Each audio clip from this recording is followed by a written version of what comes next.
The Weatherby 307 was released today, and I had the fortunate opportunity to get my hands on it not once, but for 2 separate hunting camps. So today, I'm going to give you the breakdown of this pretty significant shift coming out of Sheridan, Wyoming. Thanks for joining us today, and as always, if you like this review, let us know by hitting the like button and subscribe for more reviews coming very soon. Okay, I've broken this review down into 4 different categories: packability, ease of use or cleaning, adaptability, and of course, accuracy. They're categories that I think are relevant to the hunter or shooter that is looking to pick one of these up.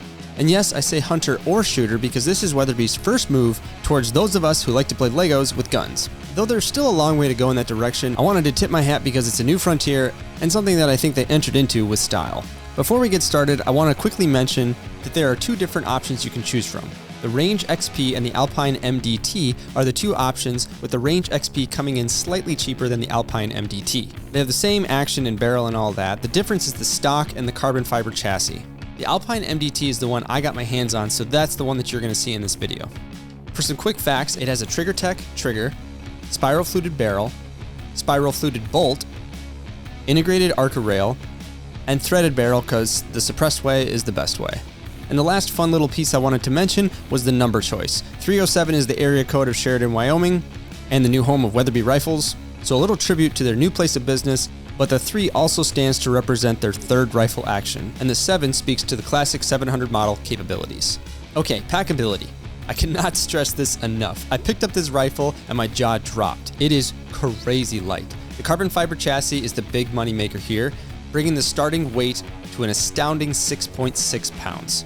With a rifle that light, I usually get concerned about recoil. However, the 307 is not too bad at all, especially if you are able to run a can on the end.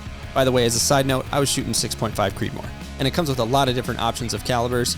I'll leave a list in the description so you can see if it's the caliber that you want. I'm sure more are coming out in the future. The folding stock is very sturdy and shows no signs of give. But there is one thing to note, and that relates to the button used to fold the stock. The same button is used to release the stock and the rest of the gun. So if you press it and it doesn't fold all the way, press it again.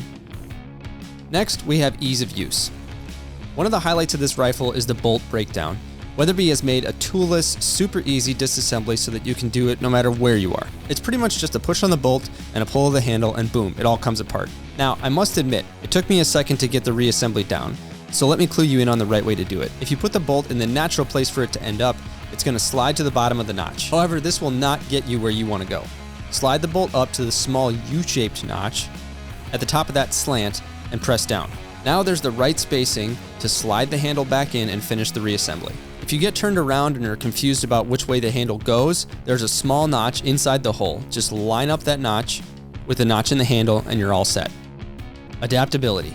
Now, I realize that for AR platform enthusiasts, this is not a super adaptable setup, but for the hunter that wants a little bit more flexibility and maybe they could use it for a shooting competition or 2, this totally checks that box. The adjustable comb gets your cheek in the right spot and the bolt release is high on the action to fit whatever stock meets your fancy.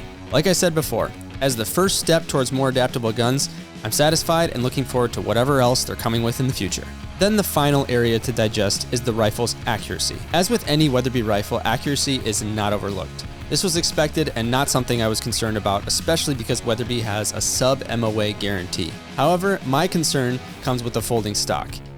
Any folding stock right out of the gate is going to be accurate, but as it folds and unfolds time and time again, that can often cause things to wear and accuracy to suffer. I was not going to speak to this until I was able to get my hands on it 6 months later. And in that 6-month time frame, this gun passed around to numerous shooters and was shot a lot of times. So when I picked it back up a few weeks ago, the first thing I checked was the stock, and sure enough, it was rock solid. Furthermore, I put it to paper, and my second shot actually overlapped the first. Needless to say, it's accurate. All in all, I'm super happy with this rifle. It's priced between the Vanguard and the Mark V, and the biggest takeaways that will result in me personally using this thing is the accuracy and the weight. Let me know if you have any questions or comments below, and I'll do my best to answer them. Thanks for watching.